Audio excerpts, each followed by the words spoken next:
Hey guys, welcome back to Dude, It's David. Some of you guys might know that I got my license just over a half year ago. And so as a 16-year-old that just got my driver's license, I'm gonna be giving you guys some tips on just starting to drive and learning or even getting your license. And yes guys, here's my license. Don't mind my picture. Speaking of that, they didn't tell me that my eyes were half closed in the picture. And it looks so bad. Everybody that sees it thinks that I was drunk in my picture. I don't drink, but it's just kind of funny. And now before I start giving you guys tips, just a little flex. I've never been in an accident or crashed anything. Like a lot of teen drivers, they get their license and then they go around crashing all the other cars all the time and whatever. I'm just kidding, guys. I'm pretty sure most people don't go around crashing the second they get their license.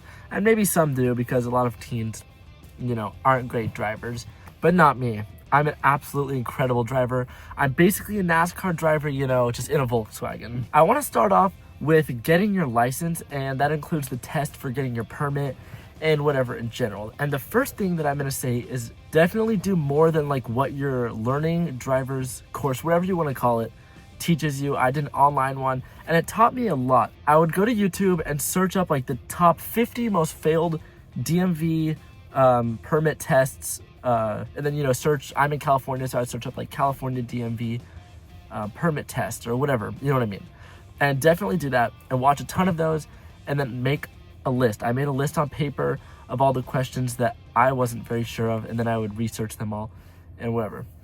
I think it's really important that you do that because not only should you know the rules of the road if you're going to be on the road, but if you fail your first time for getting your permit test, you're going to have to go in a week later and they won't let you do anything less than a week. And so, yeah, actually my sister went in 7 days after, and we realized it had to be over a week according to them. So we had to come back the next day, and that was a big hassle. But there's so many weird rules that you wouldn't think of. I failed my first time because I didn't know the rules of the bike lane. Meaning the bike lane is usually a solid white line. I didn't know that if it's dotted, you could cross over it, but now you guys know. So yeah, it's just little rules like that. And they teach you about school buses, literally everything. So memorize as much as humanly possible before going to your test. I mean, learn things that your driver's ed course doesn't teach you. And by the way, guys, yes, you are behind the wheel right now. Isn't that pretty cool? So now say you've passed all your other tests, you did your permit, your 50 hours of driving, and now you're doing your actual driver's license test, the behind the wheel test. You're sitting in the car with the instructor, driving around the city. One of the most important things that I would tell you guys to do is check your blind spot. Even if your car has fancy features, like mine will beep and stuff like that, you have to check your blind spot all the time or else you'll get marked and you might not pass. And I mean literally all the time, even at stop signs.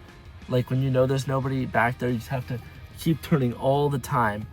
Literally all the time. Trust me on that one. And something that I learned, a little trick that a lot of other people know, is wear a hat because it makes your head movement, checking your blind spot, a little more noticeable to your instructor. So a little tip. So not only checking your blind spot, but use your blinkers all the time. That's another thing that almost caused me to fail, was not using my blinker. Even if you're pulled off on the side of the road next to the curb, if you're gonna go back into the street, you have to use your blinker. I didn't know that. Another just a little tip that I like is wear glasses. A lot of people wear glasses, but I just think it helps so you don't miss things and whatever.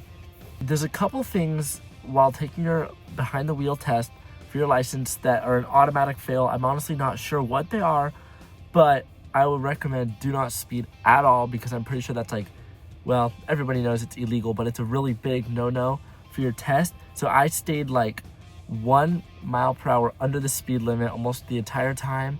And that brings up a good point. Don't go too slow either. So I got marked on my test for something incorrect I did, was going too slow and being too cautious, because being too cautious can create accidents because you're just kind of scared. I'm not exactly sure how that works, but also going too slow. I was in a 35 going 25, and I guess that was too slow for them. But the reason was I was in a van. If you guys haven't seen my driving video, I took my driver's test in a huge van, a 12-passenger Mercedes Sprinter. It's huge, and I was driving on these tiny streets with cars everywhere. So that's the speed I was comfortable going. They didn't like that, so just try to stay pretty close to the speed limit, but not over it.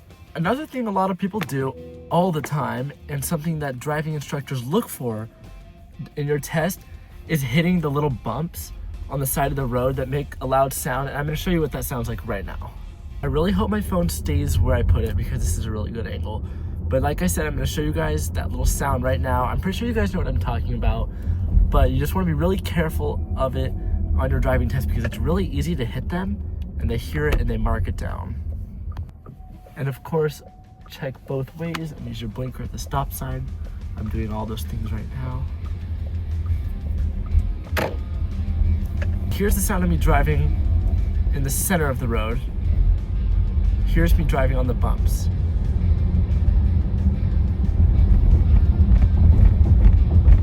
You guys hear that?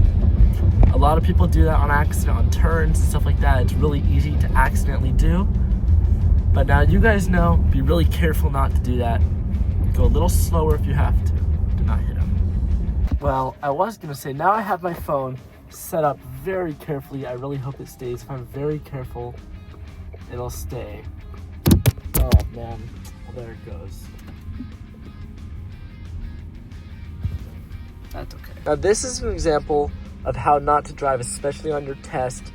Although a lot of people do it, and it's not very hard to just drive with one hand. I definitely recommend 2 hands on your test.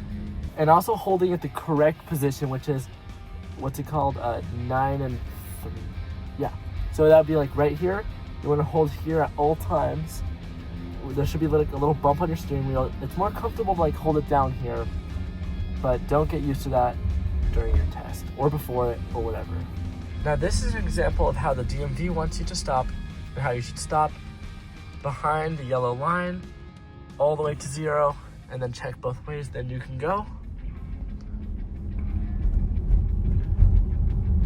Okay, now this is not a correct stop, but this is what most people do. They go down to about 4 and then they keep going.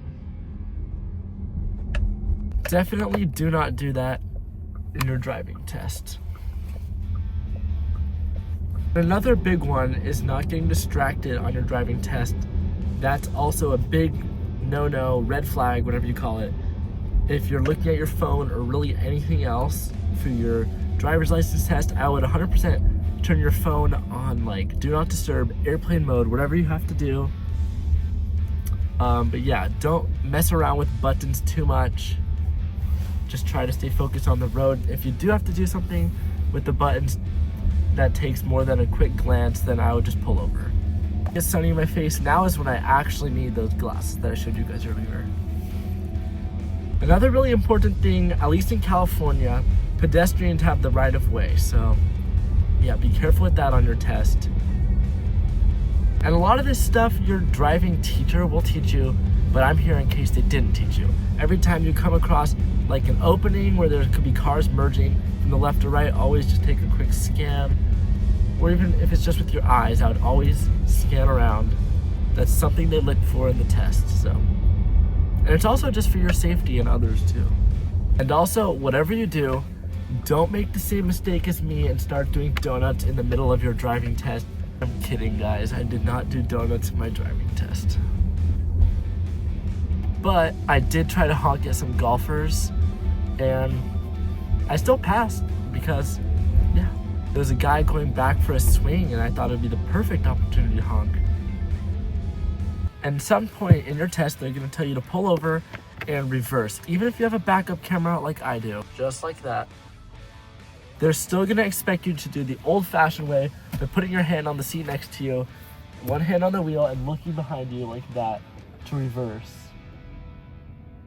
So practice that a lot. That's something kind of tricky to do if you haven't practiced it enough. Where like driving forward, honestly, I didn't need a ton of practice.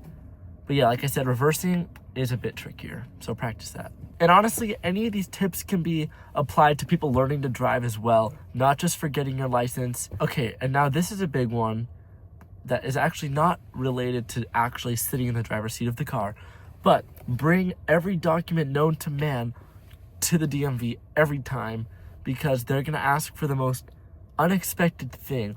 They're gonna be like, okay, so I need to see your kindergarten project from 2011, and who knows? Just bring the entire Declaration of Independence if you can. No, but seriously, guys, they do ask for a lot of papers. like proof of insurance and residency and just all that random stuff. So make sure you see what your DMV requires before going there. Now, something else important is to always stay calm and focused. Calm because if somebody cuts you off or there's some crazy drivers, you just don't want to react too much, because that's how you cause an accident, is by, I don't know, just being not calm, I guess, or being mad at other drivers. I guess it's all kind of the same category. And obviously staying focused is just staying focused on the road. And like I said earlier, not being distracted with random things. You'll also want to wear closed-toed shoes. Pretty sure it's a requirement. Something I was telling you guys about earlier, grabbing all your papers and stuff to bring to the DMV. You'll definitely want to grab your certificate of completion, whatever they call it. Basically, your driver's ed ticket thing. The paper they'll print out and give to you once you've completed driver's ed. If you want to even take your permit test, I think that's for your permit. Another thing they will check for is not going over stop lines or intersections, crosswalks. So you might want to stop like about right there so you can kind of still see it. So for example, right here, a lot of people will just go into this crosswalk. You want to stop before the crosswalk, about here, and then you can go. And another really good tip is to use the proper steering. I don't do it, I'll admit it, because it's not always necessary, but in your driving test, you definitely want to do the hand-over-hand steering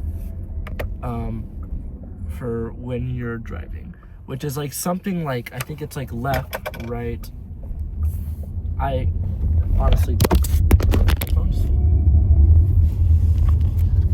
I was gonna say, I honestly don't remember exactly the steering, because I can just steer with one hand. It might not be a good habit, but now I don't have a ton of tips for when it comes to learning how to drive, but I would say just make sure you're comfortable in the seat and that it's high enough and forward enough that, like, I don't know, that the pedals just the perfect length from your body and so your leg isn't stretching too far, and also just that you can see, and especially your mirrors. Adjust your mirrors. That's a really big one. I could adjust mine right now even, but most cars, whether you have a button or you have to reach out, just make sure that you can see very well, because if you do your mirrors right, you can almost see in your blind spot and you don't really have a blind spot. So yeah, definitely get that right. It helps a lot. And yet another really good one, learn the buttons in your car, because they're gonna ask you where everything is. They're gonna say like, where's the front defroster, back defroster, windshield wipers, blinkers, of course. They're gonna do your horn, your windows, your mirrors. You should know how to move your mirrors, just stuff like that. And I think how to turn on your brights, maybe. Just in general, know all the buttons on your dash. Now for me, a lot of it is on the screen, but there's still some buttons here. There's how to move my mirrors. There's my lights, blinkers, brights right there. So there's how to go to drive, neutral, and reverse. And then you have like the air conditioning, which isn't a big deal. They won't ask about that. And actually, there's my front and rear defrosters. Yes, don't mind me, just in sport mode. Well guys, that's pretty much all the tips I have for today. I really hope that some of these can help you guys get your license and just start learning to drive in general. As always, I hope you guys enjoyed this video. If you liked this video and you want more like it, let me know in the comments. Thanks for watching. See you next time.